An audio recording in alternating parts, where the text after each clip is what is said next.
I'm sitting in my car, staring at the Blue Pine Motel through the cracked windshield, wondering what the hell I'm getting myself into. My true crime podcast used to be a hit. People were hooked on every twisted tale I uncovered. But lately, the stories have dried up, and so has my audience. I'm desperate, grasping at straws for something to keep the show alive. That's when I heard about this place, an old, abandoned motel just outside a tiny, forgotten town in Nevada. The locals call it the Blue Pine Motel, and they say it's cursed, haunted by whatever dark history still lingers in its empty rooms. Disappearances, strange deaths, rumors of guests who checked in but never checked out. I don't know how much of it is true, but I'm here to find out. I pull up late in the afternoon.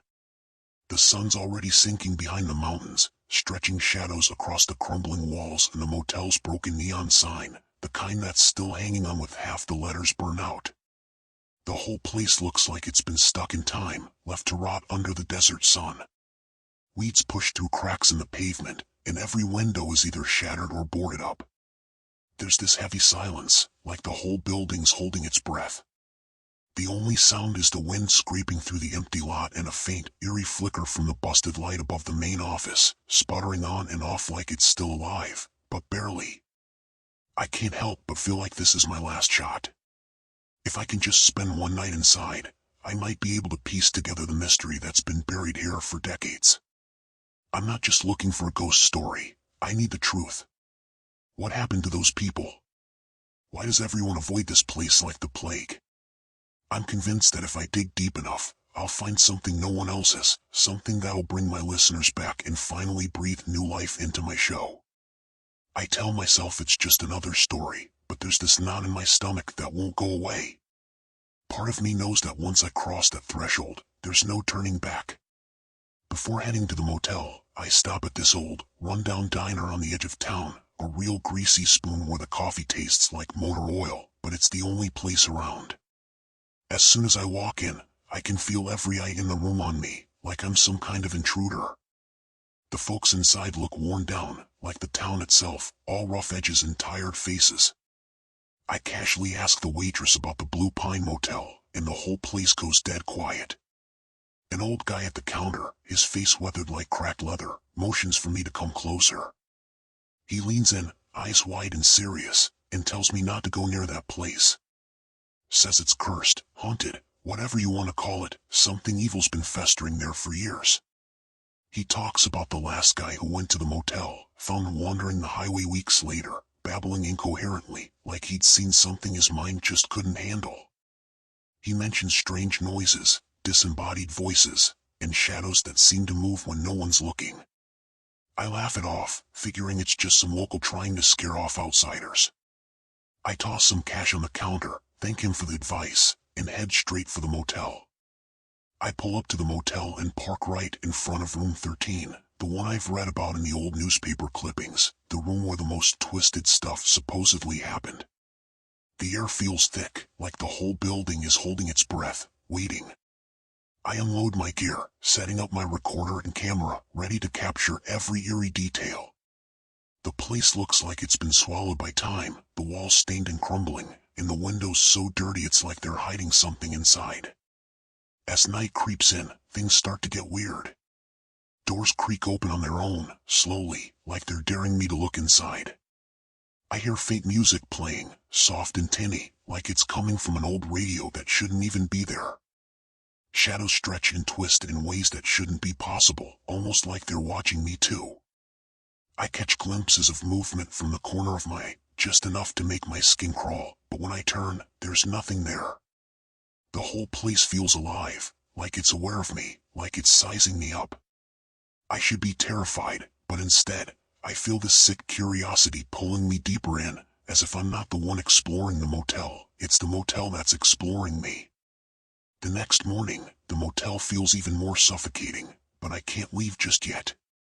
I decide to poke around the manager's office, hoping to find something, anything, that explains the place's dark history. The room's a mess, old keys scattered everywhere, guest books faded with time, and dusty files stacked haphazardly.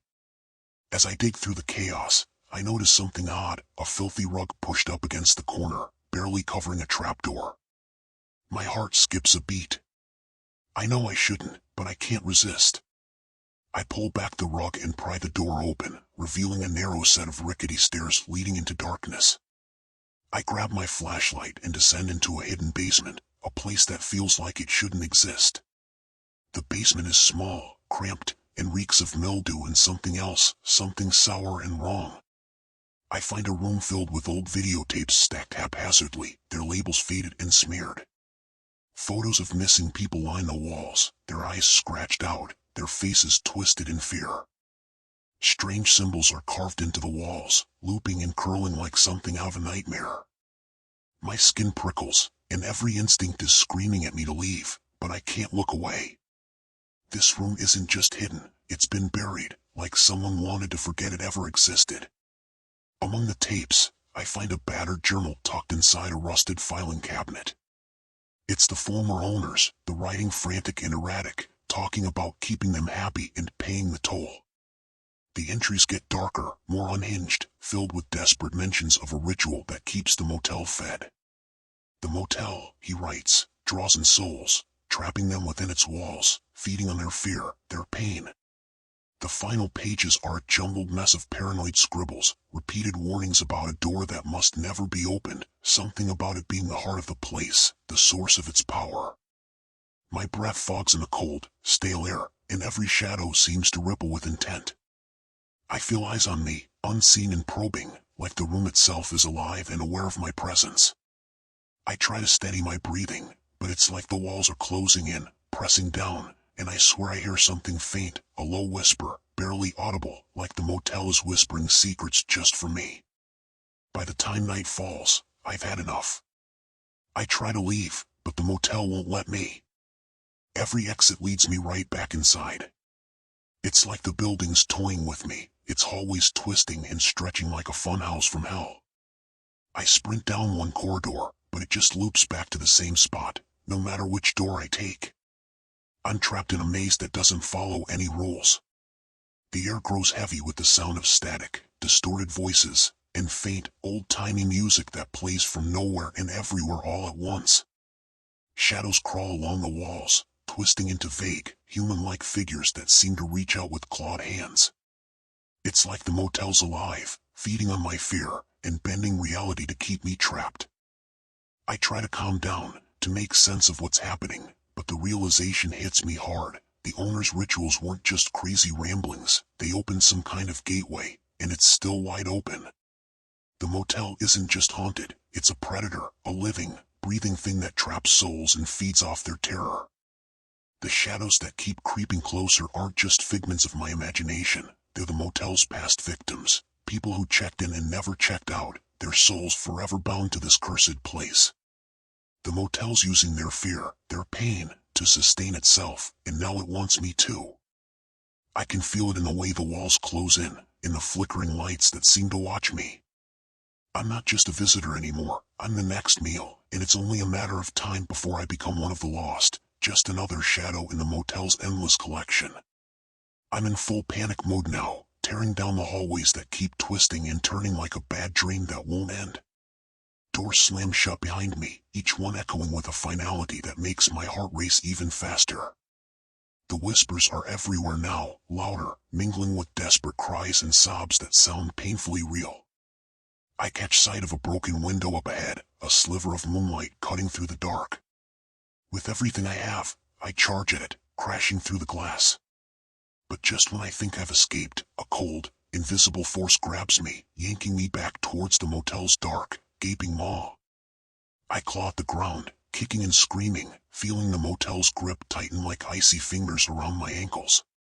With a final, desperate pull, I rip free and stumble out into the cold, unforgiving desert night. I collapse onto the dirt, gasping for air, my body trembling. I look back at the Blue Pine Motel, now glowing with an eerie, unnatural light.